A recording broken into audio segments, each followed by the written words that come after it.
سپیده باش سرکو سحر براستیجی سرمایه که گله که چر پارزگاه دو که وگرتیه جا خارنا هر دلخواز و خوش یا که و سرمایه مروف شد بخود پاچنه انکو سر و پینه لپارزگاه دو که به گلک رنگان هم پاچه و سر و پی دهینه درست کرن ببورن بو هوا بینه رنجی کمت لیوه بره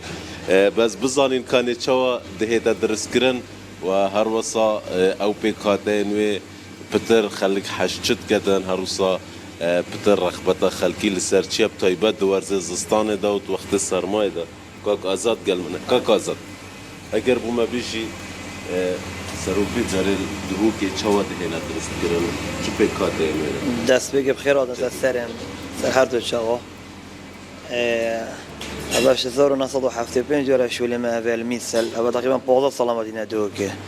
ما همي نوعية يعني ريفيقة عادية وقلاندية وقوشتة وعصابة وأزمانة وماجية وعيركن أم ديف داخل عالمي شركة اگر بوما بیشی بله هذا في نوع عيد كاستعداد من هيك قلاندي هيك كلام أبد ريفيقة عادينا وأبدي ريفيقة قلاندينا دون حرت دا شكرا بله وأبدي كنا أو أزمانة وقوشتة وماجية همي نوعية عيركة وبيبكن وتاتش نوعية أم ديف طلبية عالمي شركة باشد ورزه سرمایه داب تایبت وقتا که صادق و بفر هم لپارزگاه دو که هرما کردستان یادی خلق خوش دهید انتو کیش وقتی پتر خلق دهید خدای ما سپیده قال الزحامة والشعبي جدران قال الزحامة يعني ما مشتري أخوي إنك ما الحمد لله دائما الزحامة مشتري منو که زاخ و علانش میسل داد علانش بغدادش آکر برد عيش همي عرداتن ما معمل أخوي هاي باش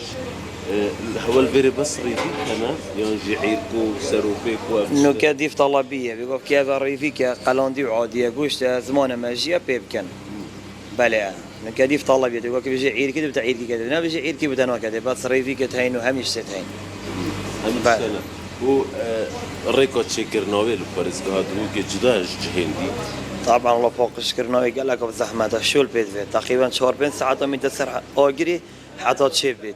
وبيت آجري كيم بيت شنو وقت بدي آجر قال لك قوي بداري فيك نهار الشن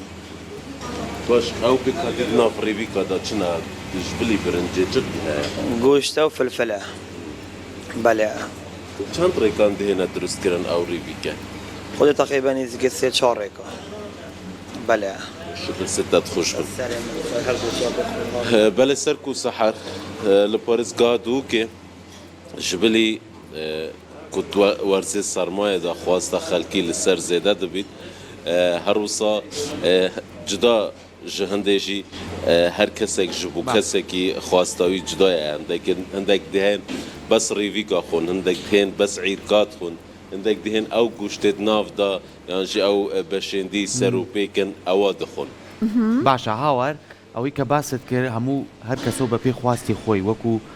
ئەو بەڕێزەش کە باسی کرد خاوەنی شوێنەکەی ئەڵێ شەوان قەرەباڵغێکی زۆری پێوە دیارە جێگەکەمان لە بەروی سارد و سەرمایە ئێستا لە سلەیمانی بینی هاوار ئەچیت ئەڵێ بۆ نمونە من جیپەیەکە خۆم یاخو زۆر کەسێڵێ نا جیپە و برنج ناخۆم لە بەروی قورسە بۆشە و درەنگواناڵێ یەک تۆز لە گۆشتاوەکەیم بۆ دانێ لەگەڵ نانێکە ئایخۆ یاخو زۆر کەسێ حەز بەوەکە کەلەکەی بۆ دابنێن مۆخ بخوات یاخو جیپە بخوات هەندێک جیپەش نییە جا بۆ نمونە کۆمەڵێ بابەتی کەشی تیا پاچێ چاوە ئیتر بە پێی خواستەکانی کە لە سەریانە وە لێرەش شەوانە خەڵگە ڕوات حەز ناکا لێ بە خۆی دانیشێ مەنجەڵێکە وا لە ماڵەوە بەپی چەند کەسن لە ماڵەوە ئەوەنەی هێنێتەوە لەوێش بزانە هەمان شێوەیە لەگەڵ پرسیارێکەمە بله آزاد اگر هم بیشین خلق شوه جیب تایبت شوه بنا مال جیان جی دهین لویرت خون خدای بارا بتلفيري تخون وقال السفري جيشن وما جهاندن جي هاي 24 ساعة مطعم فكرية خلق دا خواست کت شوه درنگ